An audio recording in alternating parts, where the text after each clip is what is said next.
What's up, Wildcatters? Welcome back to another episode of the Oil Gas Startups podcast. Here with longtime good buddy Roye Strawn and Lee Harms from Altitude Energy Partners. What is up, guys? Welcome.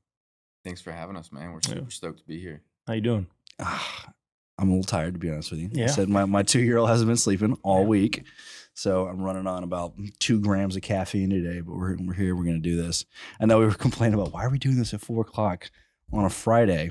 Well, I don't know either, but we're here. Yeah, make the best of it. So you're in from Wyoming. Roye, you're here. You live in Katy, right? At Pearland. Oh, Pearland. Yeah, you're a little bit further down. South Houston, Yeah. I'm up in Tomball, way up north. So Altitude Energy Partners, what do you guys do, man? Directional drilling focused company. We started out as a completions and drilling company. We recently divested our completions businesses and solely focus on directional drilling now. Okay. And you guys recently were acquired, right? We want to kind of dive into some of that kind of stuff. But before that, let's go a little bit like Roye. I know your whole background. We can go through yours too. But Lee, let's start with kind of your background. Like, what was ultimately I want to learn the start of Altitude Energy Partners, right? Yeah. So I guess for the most part, if we just go back to where Altitude was founded with the group of guys that started the company, we'd all worked for larger companies, Weatherford, Halliburton. We'd worked for smaller companies. Decided that we could do it better, in terms of taking the good that we learned at the big companies and taking the good that we learned at the small companies and start Altitude. So J.R. Boyles, Sean Boyles, myself, Pat Olson, a couple other guys joined a little bit later and formed Altitude, and we were off to the races 2016.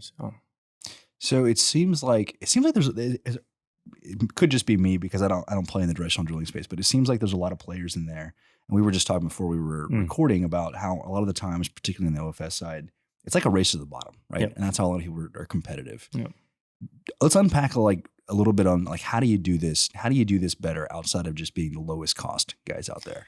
Well, I mean, I think for us, when we started Altitude, we wanted to focus on being a smaller, technology-driven company that really paid attention to its processes and procedures in terms of R&M, sourcing the best technology on the market in terms of motor technology, and then really, from past lives, MWD historically has always been a hiccup for us, and so we thought, well, let's just start this company and then we'll source the best possible MWD tools that are on the market and, go from there. So technology centered around power sections, technology centered around the lower ends. And then we kind of ended up into the rotary steerable game based on specific client needs. So, kind of bundle those three things together. And that's what made Altitude. Awesome. Roye, we've known each other, God, it feels like forever. I mean, we linked up. Oilfield years, long time. The Oilfield, long time. You were at Corva back in the day. I mean, you presented at the very first Energy Tech Night back in, I'm guessing that was 2019. Pizza and beer still, so yeah. Pizza and beer at WeWork in downtown Houston. Yeah, that's right. WeWork. It was a good time. It was a lot of fun. Corva back in the very, very early days, and then hopped around a little bit and found a really good home here. I worked with some of these guys back when I was at NOV, when I was still in the field. And so actually our VP of sales, Matt Galvin, was in a different role years ago at NOV, and we actually met standing on a rig floor in Reagan County. So, I mean, it's been a long road, but we made it here. So this has been a terrific group to work with so far. Which is high praise because let me tell you, I've heard Roye bitch a lot of times about a lot of people. So if Roye's saying it's good, it's good.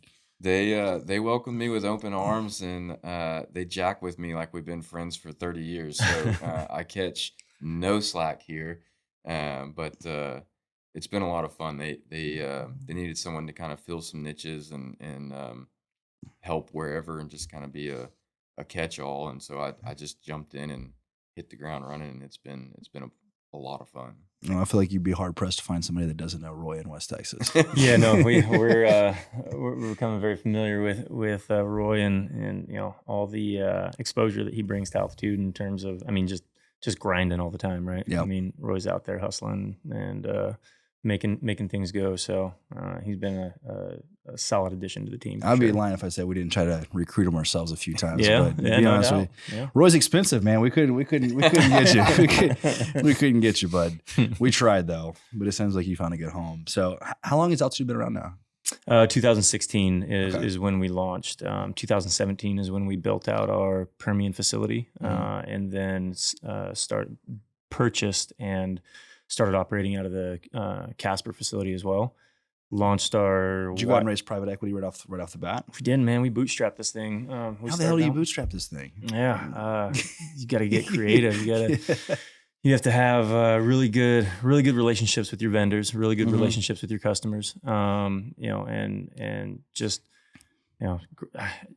pay attention to everything that's moving all at once, making sure that you're bringing on really good people at the exact right time. And I think that if there's one thing that I would say is a significant strength or something that we do better than most other companies, it would be the recruitment of talented individuals.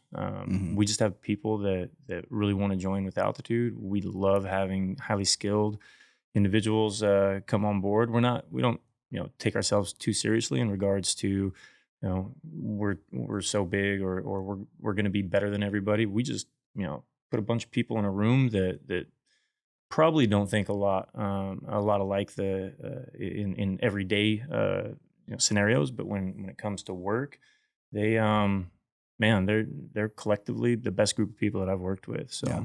So sorry, I cut you off. So you opened a facility in 2017, you said? 2017, yeah. Okay. Midland facility in 2017, the Casper facility shortly thereafter. And just have been growing both of them ever since. So again, focused on motors, right, where breakout machines and bringing in power sections. So let's unpack that journey, because 2016, I mean, we're right off the downturn of what I guess it was 2015, yeah. Right? I remember living through that. I remember laying off all my employees at the time. That was fun. Miserable, right? Yeah, going from a team of 15 back to 2 co-founders again, and then having to do everything yourself. That was very interesting. And so walk us through, I guess, that kind of journey, especially from, 16, 17, a little bit of rebound, 17, 18, 19, and then let's really dive into, to 2020. Yeah. So, 2016, we took an approach where we were more of like a middleman for clients, where we would go out and source the equipment, source the people, put together a package, come back to the operator and say, here you go. We think this is the best possible package we can offer. So that's how you guys first started? That's how we started. So that's how it makes sense with you bootstrap. Yeah. Because you kind of just pivoted over time. Exactly. Right? Yeah. Okay. We didn't have to invest a lot of capital right out of the gate, right? So 2017, we launched the facility, began growing. 2018 was a significant year for us. We really gained a lot of momentum in 2018. In October of 2018, we partnered with a private equity firm, Black Bay Energy Capital. Okay. Great guys to partner with. They helped us along in terms of, listen, we're a bunch of guys out of Wyoming, right? We don't have the exposure to the corporate world that maybe some others do, and so they helped us with some connections that really helped us to professionalize our approach. Grew through 2018. We continued to grow. 2019 was just same story. We plateaued a little bit, I'd say, but a more steady trajectory rather than just all out growth. And then 2020 hit.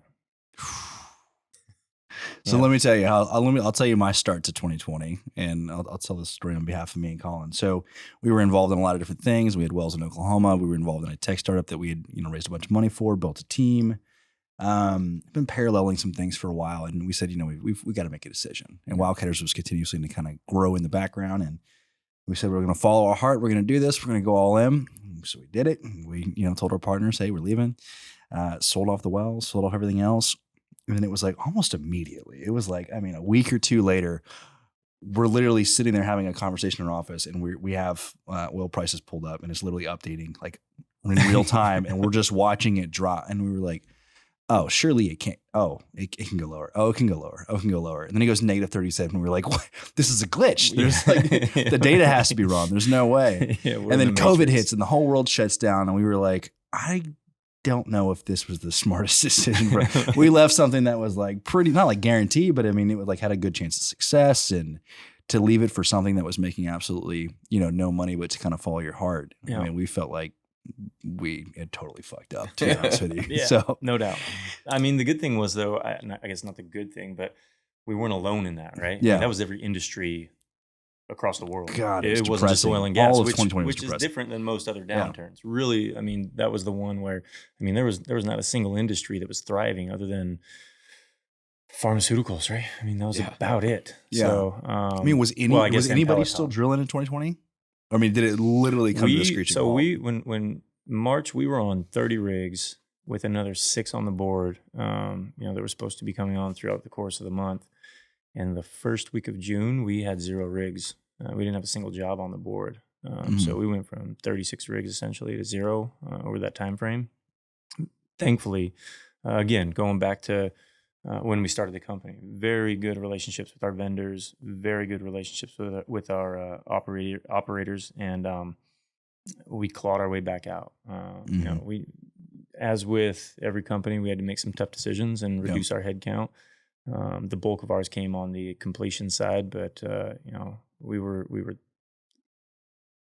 lucky enough, I should say, to have these contacts, these customer base and vendors where we could regain our traction, our foothold relatively quickly, and then we closed the year in a healthy spot. I think we were back up to 18 rigs by the end of the year, and moving ahead. So yeah, and then 21 rolls around. Yeah, 21 was a good year. Again, so now you get out of the 2020, everybody's kind of taking a deep breath, but you don't really trust what you're standing on at this point, right? You're still looking around like, what's next?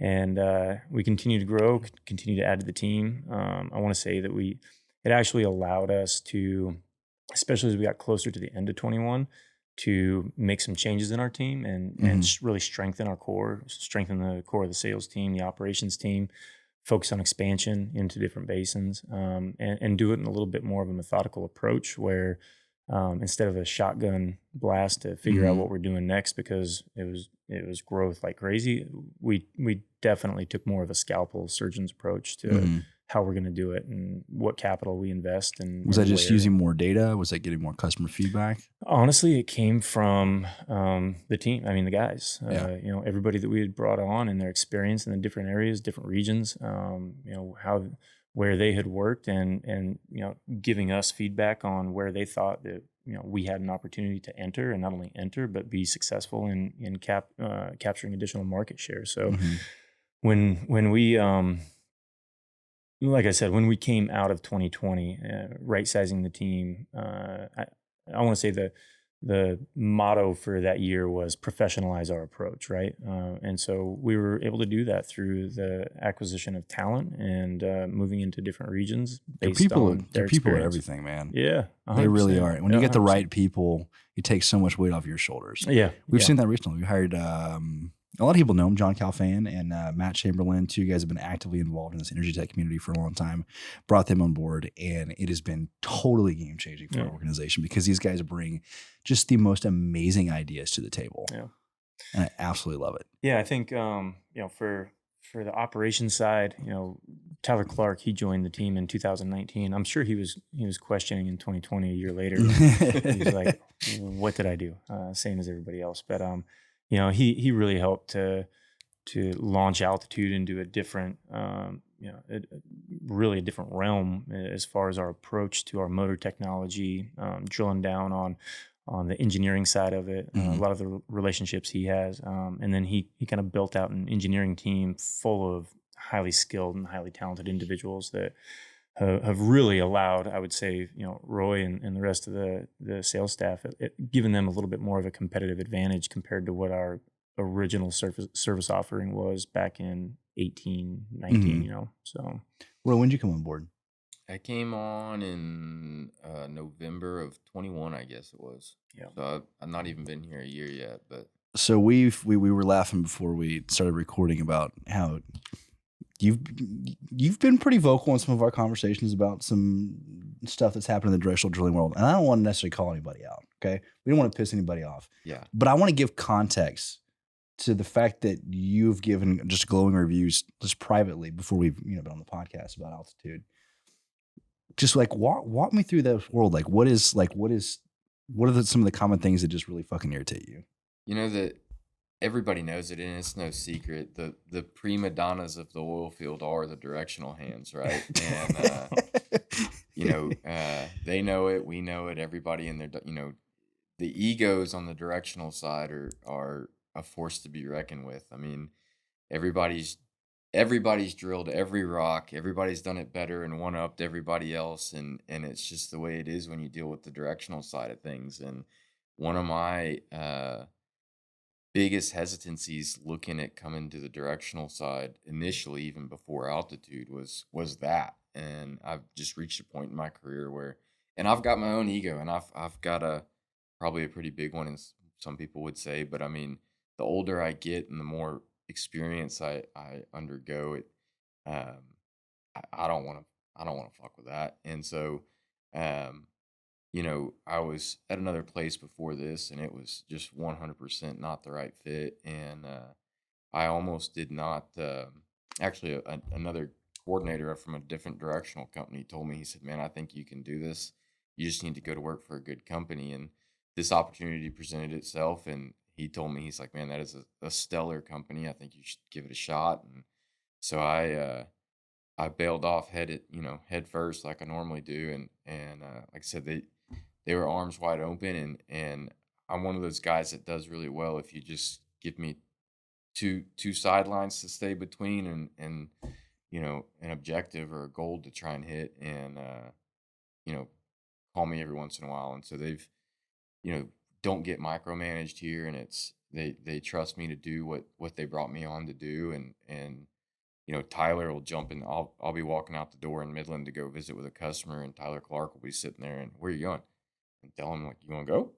And he'll jump up, grab his phone, and out. He's riding shotgun. And it's really cool to have that exposure to like Lee and Tyler and our senior leadership, for those guys to be able to just, "Hey, what are you doing? What are you doing this weekend?" And then, "Can I help you with that? Do you want me to go to that meeting with you?" And "Hey, I know we don't have this available right now, but here's what here's what we ordered. Here's when it's going to be here. Let's have that conversation instead." And so it's just, you really, as a salesperson, there's no drag in your sale to be able to just head down, ass up, and get it, because the backside's taken care of. And that I think is what has made us such a force to be reckoned with. And the sales team, well, sales and operations, but everybody's got egos, but it's kept in a way. So like Tyler's ex-military, and those guys are constantly jacking with each other, and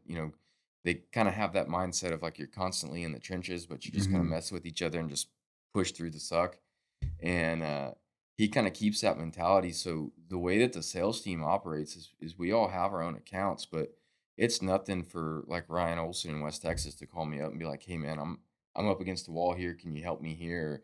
And just that camaraderie level that exists is really refreshing in the directional side. So that's probably been. I told my boss the other day, I said, "I'm just happy as a field lark, man. I really love what I'm doing right now, and it's fun. And when things are fun, I think at work, that's when you really excel."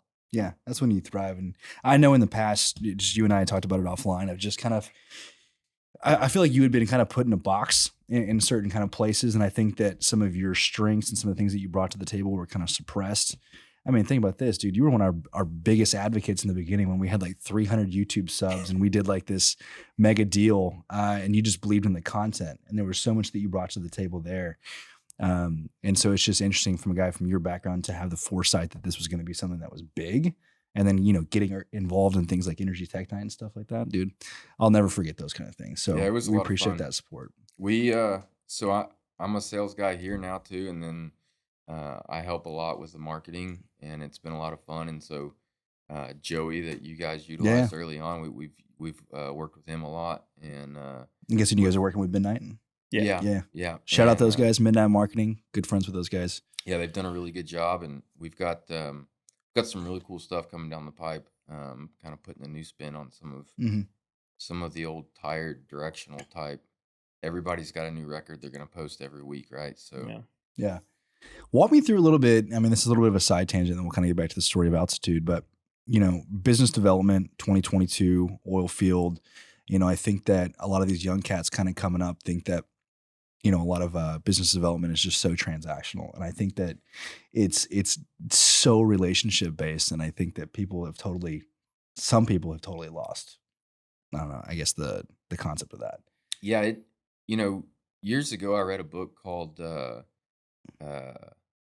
Challenger Sales, what it was called, and it kind of classified out 5 different salespeople, right? And you had your hunter type, and you had your guy that was your 9 to 5 going to come in and do the work. You could always count on him. You had your cowboy that was never did a lick of paperwork but closed deals and damned everybody else if they got in his way. And that was really eye opening for me. And I think now, and that was true for a long time, but I think now, post pandemic, there is a whole new way of life in sales post pandemic, I think. And so, and I think the other thing that's very interesting is by geo region, it differs too. Like the accessibility to clients in Denver versus Houston versus Midland is night and day.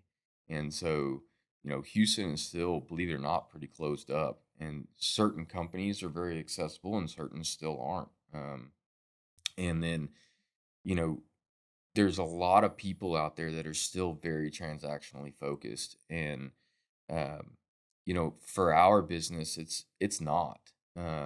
It's a service. And so, yeah, we'll run a motor or something, right? But it's a service, it's a partnership. It's my coordinators, myself, my directional driller, and the engineer from the operator side sitting down and saying, hey, I know you wanted to run this BHA, but what we've seen is this performance with this BHA, and it's way outside their comfort zone. But when that relationship is there and that trust is there, it really enables us to shine and put down. And we had an instance recently where they were not comfortable with running our BHA. And I think due to the relationship from myself and our coordinator, we were able to put our BHA in the hole the way that we had success with it, and we drilled one of their fastest curves. And so I think the relationship part is there for sure. But the one thing that I learned long ago too is I don't think there's much room left in this oil field for the solely transactional happy hour salesman. Yeah. I think you got too small of an industry. Yeah, and I think you need to know a little bit about what you're talking about, and you need to bring that really solution driven attitude to the table, where you don't have a seat at that table. And I think that's where we are today, and more now than ever. If you're not putting down performance and consistent performance, the operators don't need to. And if they're going to stick their neck out on the line and give you a shot, especially post pandemic, seeing all the axe cutting that happened over the last few years, you better deliver, or you're not. You're not going to have it tomorrow. Well, obviously, you guys have been doing what you said you're going to do, because what was the stat you told me before we started recording? Feet per month. So we just crossed the month of July in the U.S. 1 million feet in 1 month. That's across all the basins that we're currently operating with our current rig count. So you said that was like what, top 5?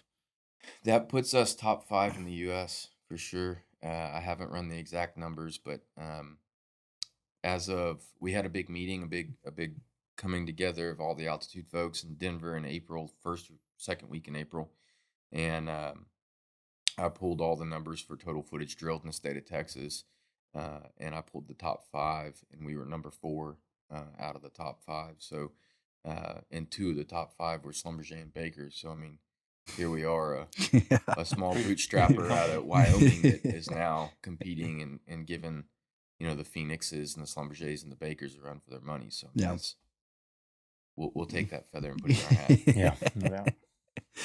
So, whenever you originally reached out, you said, "Hey, we've just been, we've been acquired," or it seems like from what our conversation, like kind of acquire/merger. Let's talk through that a little bit. Yeah. So, entering into 2022, we knew that we had a nice runway out ahead of us, right? We had a lot of momentum. We were making some inroads with customers that typically in the past we hadn't been able to secure contracts with. A lot of it due to some of the approaches that we'd taken, whether it was API Spec Q2 certification, new technology on motors, doing some different stuff with rotary steerable tools that we run, and then of course our people, right? Adding to the team and highly talented, highly skilled individuals. So coming through, I mean, the conversation actually started centered around a possible transaction, probably December, January timeframe, and it was a slow, methodical. We didn't enter into any sort of agreement until well into 2022. So I think once Cathedral had a chance to get a lay of the land and really look at what Altitude was about and speak with our people and look at our what we'd structured for our business, they thought, okay, this would be a good way to enter back into U.S. land, right? And kudos to their team. They took a look at it and they recognized that Altitude was a brand and that brand had been built, successfully and allow us to, everybody says it in every transaction. Nothing's going to change. But I mean, really, in this one, these guys are looking at us and saying, hey, you guys, we haven't found any concerns in how you conduct your business or how you operate your day to day. So we're going to let you run with it. Don't drop the ball. And so it's really good for us. I think there's some thing, now it's a publicly traded company. We're on the TSX in Toronto. And so really what we have to drill down on now is continuing to improve our performance, continuing to gain market share in a way that lends to being responsible to our P&L and grow this thing to a level that we haven't seen thus far. So, and it sounds like from our conversation, it's like any of their North American assets, I guess, are going to kind of like merge with you guys. That is correct. Yeah. So, they have a couple accounts over there. I think they're accounts that we had, been having meetings with, and so I think it lended to that transition in terms of, they had some familiarity with Altitude and our people, and then when the announcement was made, it was kind of like, okay, I mean, we like these guys anyway, and they've been working on getting a shot with us, so the transition has been relatively smooth in that regard. Mm-hmm. What's that bring total headcount up to? Total headcount, 110 depending, but we're still sorting out some. Cathedral also doing an acquisition of DDS here first part of the year, Discovery Downhole, and so they have some people over there too. So it's kind of we reside under the Cathedral umbrella, operating as independent entities. Mm-hmm. So I think that's our employee headcount, and then we're another 150 contractors. So wow. Yeah. And so you guys, the whole management team staying in place. You continue to run the ship. Yep. Whole management team stays. Job titles change a little bit, obviously. But yeah, we're looking forward to just continue on with the entire team in place and continuing to grow what we coming out of the downturn, what we set out to accomplish. So I mean, I haven't, I'll be honest with you, I used to check oil prices every day when we were selling it, but what's oil sitting at right now? I think it's 90 something. Yeah, it's been floating around 95. And who knows when this podcast goes out? It could be negative 37, or it could be $300. We never really know. So both of us having we've survived. We survived 2020, 2021, and now in this boom. Like, what's next for you guys? I think we're going to continue to keep our eye on technology. Again, going back to Tyler Clark, he's a big driver of technology. He's got his thumb on the pulse of this industry. He knows, what's coming, what's going, what's up next. So continuing to evaluate every possible opportunity out there. Cathedral brings in a whole new arsenal of tools and technology that we'll have at our disposal for U.S. land now. Mm-hmm. They've been working, although they haven't had a significant presence in U.S. land for a couple of years here. they've continued to work on with their R&D teams up in Canada and developing new tools. So we're looking forward to getting our hands on some of that and doing some runs down here in different basins to commercialize those efforts in the U.S. After that, enter into new basins. We're going to go after some different plays that we haven't drilled in before, and enter in with some new technology that maybe those basins haven't seen before, and continue to offer a good service with great people. So walk us through that. Like, I'm sure there's got to be a lot of challenges. I mean, do you got to go out and find the right people who've drilled in these places before, or what? Yeah, I absolutely. Well, and I guess that comes down to, when we started, we were guys from the Rockies. I mean, I've never worked on a well in West Texas at the time. So we sourced individuals that were highly skilled and highly trained and wanted to be a part of something, So I think you take that same approach no matter where you're going. I don't care if you're going to the Northeast, or if you're South Texas, or if you're just looking at investing in new technology. I mean, you have to find highly skilled, driven individuals that want to be a part of a great team. And if you can offer a great team, I mean, they're willing to come over and take a chance, take a little bit of a risk, and leave what might be, like, to your point, a little bit more secure job or cushy job to come over here and really start pushing the boundaries in terms of, getting something commercialized and to the market that they can kind of sit back at the end and go, man, that's cool. Let's do that again, And so, yeah, I think it centers around people. The people's where it's at, and like I said, I think that's where we have the competitive advantages. We're able to recruit and bring in these guys that are really talented individuals. Yeah, and on the drilling technology side, I mean, walk us through that a little bit. I mean, because so many people think that there's a horizon for oil that's 5 years from now, nobody's using oil anymore. We're not going to be drilling. We're not going to need it. But we know that there's, probably billions of dollars of technology that's, being created and being deployed currently, right? Yeah, I think the technologies that have been developed and are currently in development in oil and gas are useful in other industries as well. I mean, geothermal is a big one, right? Where if you're drilling with hot hole tools in South Texas, down in Haynesville and Eagle Ford, you probably limited your barrier of entry into the geothermal markets just based on your data points you have there. So whether it comes down to generation of turbines and things of that nature that you can transition over into other ways of powering batteries, who knows where we go with some of this electric vehicles and how we can increase efficiencies there. I would venture to guess that there's something here in oil and gas that we could lend to. So I think it's kind of boundless in terms of what we take and how we apply it into these different sectors. But it's kind of nice to know that oil and gas companies have a way of not only entering it, but leading in some of these alternative approaches. Yep. Love it. So where can people find you guys? Is it altitudeenergypartners.com? Altitudeenergypartners.com. Yep. Okay. And then Roy's all over LinkedIn. LinkedIn, Facebook, Instagram. We're pretty present in all of them right now. I think the main place, obviously, LinkedIn. You said you got some good stuff coming out soon too, right? Yeah. All right. There's good stuff out now. Yeah, I mean, there's we put out some pretty solid content. Yeah. We're working on a little. I don't know if I want to share too much, but obviously, veterans are very, very special to me, and we have quite a few here. Like I said, Tyler was Marine Corps, and then he ended up going into the Army, and ultimately, I think when he came out, he was a Green Beret.